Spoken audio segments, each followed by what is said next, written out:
Welcome to Stoughton Health Talk. I'm Deborah Howell, and I invite you to listen as we talk about the art and the practice of Reiki. Joining me is Amy Krull, a Reiki master teacher, yoga instructor, and holistic health coach.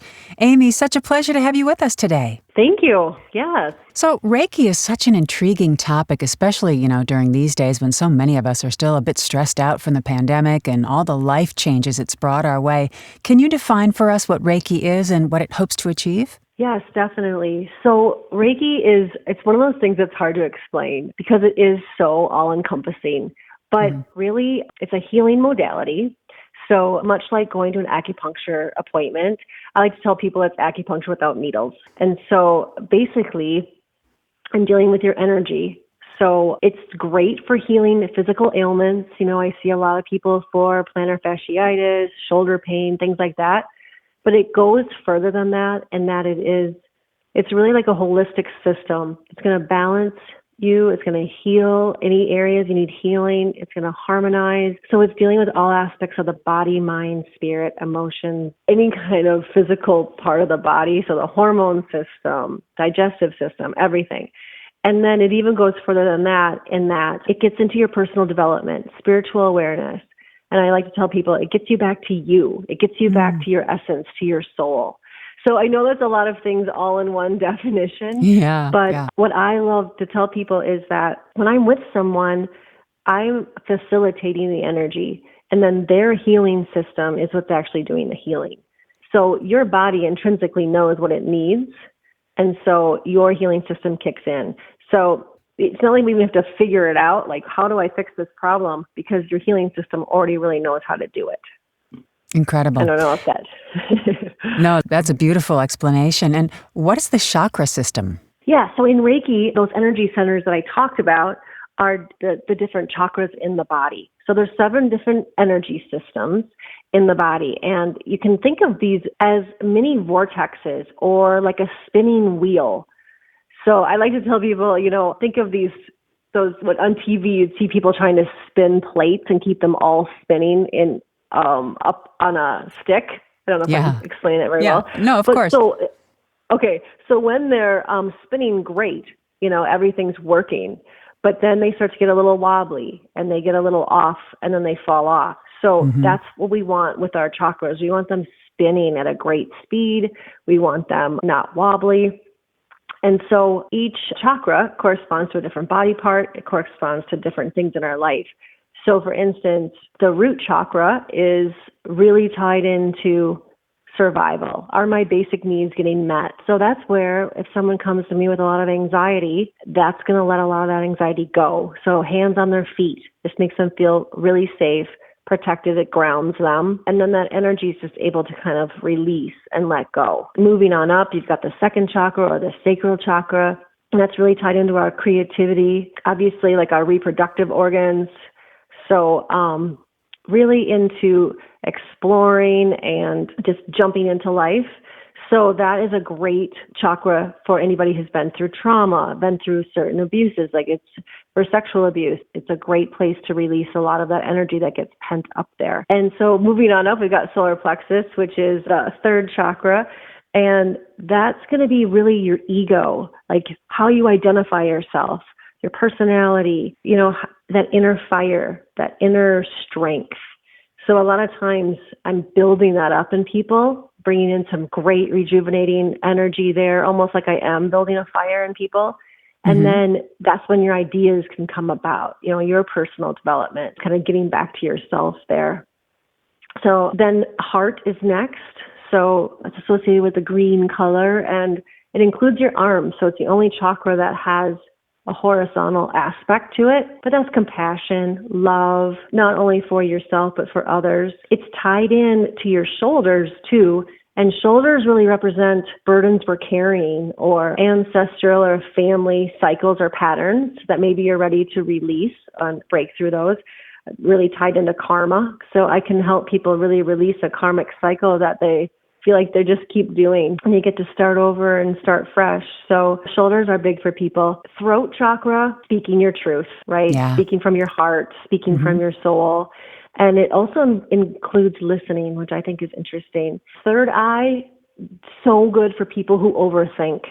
People who overanalyze and double guess and, not believe in what they're thinking, or they just can't stop that wheel in their head of thought. Yeah. So that's wonderful to help people just get some relief. So many times people tell me after a Reiki session, wow, I just haven't been this relaxed forever. You can just see it in their demeanor and their face. I suppose it helps the sleep cycle. It truly does, because you are getting a break from that constant thought, the constant rat race. So then I always tell people, you're going to sleep great tonight. And it's very similar to a great yoga class where you're lying in Shavasana afterwards and you're just soaking up all that amazing energy. And then the last chakra, just to not leave out the crown chakra, is your spirituality. So your connection to something higher than yourself. For some people, that's universe, God, whatever it is that you believe in. For some people, it's being out in nature. That's where they feel a connection. So I find so much that people are hungry for spirituality. And it's just very inspiring to me to see how open most people's crown chakras are. And that really just helps them with their healing. So how did Reiki start and who came up with it? Well, it's an interesting story. So in the late 19-teens, I should say, early 1920s, a man named Mikao Usui, who was living in Japan at the time, had this moment of enlightenment. And what he sought to do is then recreate that moment of enlightenment and teach other people how he came about this moment, right, of having this enlightenment, but then also how he came to have healing hands as a result of it. So what I think is so interesting about him is that he thought everyone can do it.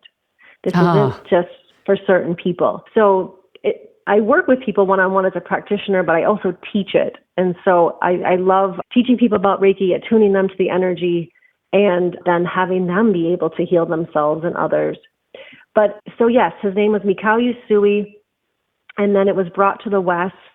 And there's different kind of routes you can go with Reiki, and I'm trained in both Western Reiki, Japanese Reiki, but they really stem from him, and everybody has a lineage that then is traced back to him because it's handed down from teacher to student. So it's very interesting.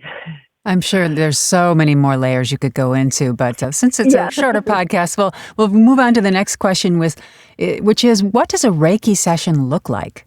Okay, so when someone books an appointment with me, I will send them an intake form so they can kind of tell me any kind of physical ailments they have, maybe migraines or whatever they're going through, and they can put that on the form. And also if they've had Reiki before, what's their experience with it. And then when they arrive at the session, we'll go over that form. They can kind of tell me some more information or anything else. So then it's much like a acupuncture or chiropractic appointment in that you are fully clothed. So all you need to do is take off your shoes and then lie on a massage table. And then I will just ground myself and we'll start the session. So I'm going to go through each one of those chakras, not necessarily in order, but with however it needs to go. And so each one of those energy centers will be cleared and then bringing in that really good energy for them. So I encourage clients to talk during the session if anything comes up for them, because sometimes they'll be like, I don't know why this memory is coming back, or I don't know, what I'm experiencing. And we just talk through it. Yeah. But for the most part, it's just very relaxing for people. And then after the session, we can just talk about anything that came up as well. And I usually send people home with tools that they can do. So whether that's a breathing exercise or, a meditation or just anything that has come up during the session, books. I used to be a librarian, so I'm always, letting people know different resources. Yeah. The Dewey Decimal System of Reiki. Yeah, right. So if I'm interested in learning Reiki, what's that process? Well, yes. So then you can contact a Reiki teacher. I always tell people Google is your friend. You can just type in Reiki teacher near me. And so there's different levels. So Reiki 1 is going to be healing yourself and family and friends. So it's just an introduction to Reiki. You get attuned to the energy. So you actually there's an attunement process that kind of activates that healing energy within you. And then from there, you go into Reiki 2, where you're a little bit more serious about it and you want to start doing Reiki with people that aren't necessarily family and friends. And then you can get paid for it after Reiki 2. And then it goes up to Reiki Master. So you're just really diving into it and you're wanting to be a practitioner. And then the last step is Reiki Teacher, where you might want to teach people how to do Reiki. Interesting. So let me ask you this. Is there any pain involved in a Reiki session? No, there's absolutely none. It should just feel really good, feel really relaxing. And so my hands will be on different areas of your body, those different chakras, or they might be just right lightly above it. So because your energy isn't just within your body and under your skin, it radiates out. So it's the same thing. But yes, it should feel really good, really relaxing.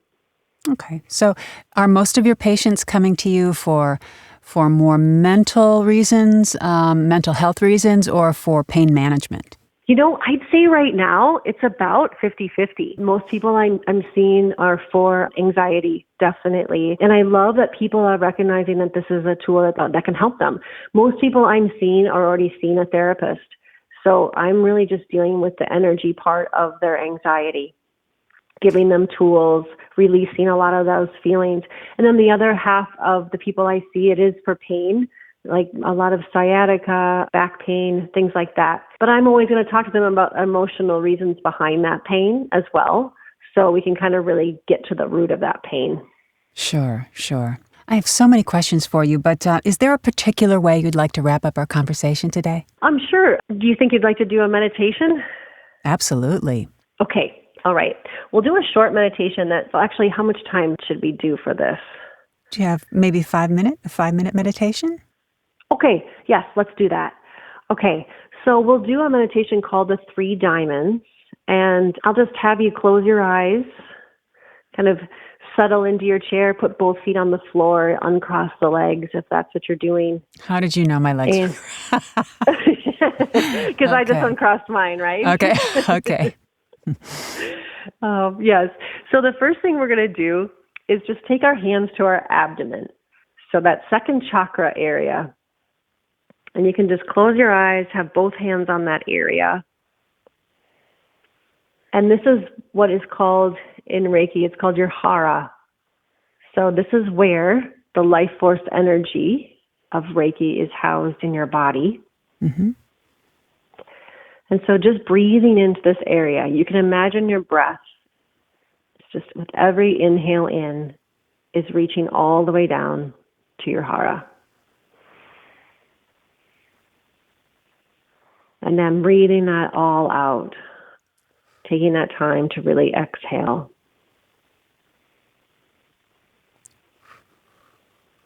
Good. So just connecting with that area. If it helps, you can think of a nice warm orange color.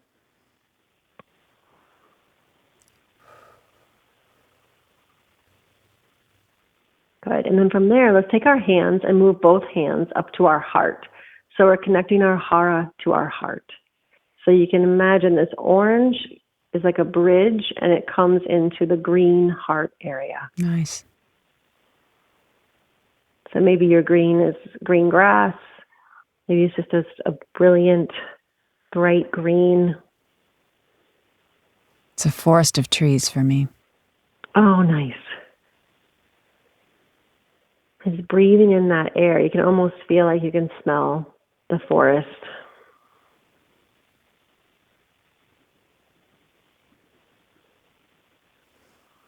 And just drop the shoulders if you can with each breath. And then from here, let's take our hands to our forehead, that third eye area. You can either go front to back or side to side. It's up to you. Okay. And then this area will be a deep blue, almost into purple. Hawaii, the ocean. Nice. So you can almost think of like a wave is just washing through this area. So it's just clearing out very gently anything that wants to go.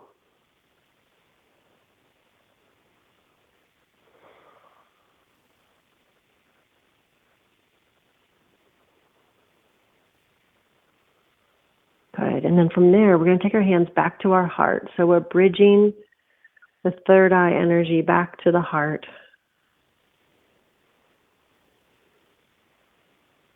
And any grateful thoughts you want to think.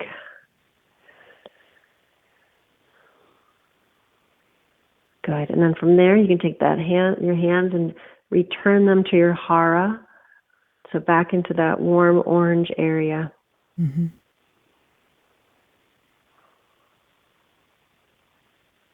Good. And from there, you can release your hands and just slowly open your eyes.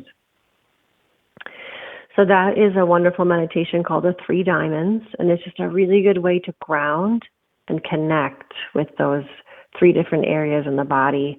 Just feel like you're more present in your body afterwards, a little less stressed, a little less tied to the schedule. So I hope you enjoyed that. I am so calm right now. It's ridiculous. It's good. wonderful. And see how Yeah. easy that was, right? And how Yeah. quickly. Yeah. Yes. Even my jaw relaxed, and I good. didn't have to tell it to. It just dropped naturally. The shoulders dropped. And good. all those racing little mice thoughts, that go racing through, they're just gone, Yes. which is fantastic. Oh, good. Good. I think I'm going to try that at night on my pillow, to help do the 3 diamonds, and then I think sleep will come more naturally. Yeah, I think definitely. It's a wonderful way to end the day. This is wonderful, Amy. So relaxing. I just want to thank you from the bottom of my chakra or my hara for being with us today. Yes, well, thank you very much. I loved it. And for more information for everybody else, head on over to our website at stoughtonhealth.com to get connected with one of our providers. And that concludes this episode of Stoughton Health Talk. Please remember to subscribe, rate, and review this podcast and all the other Stoughton Hospital podcasts. I'm Deborah Howell. Have yourself a terrific day.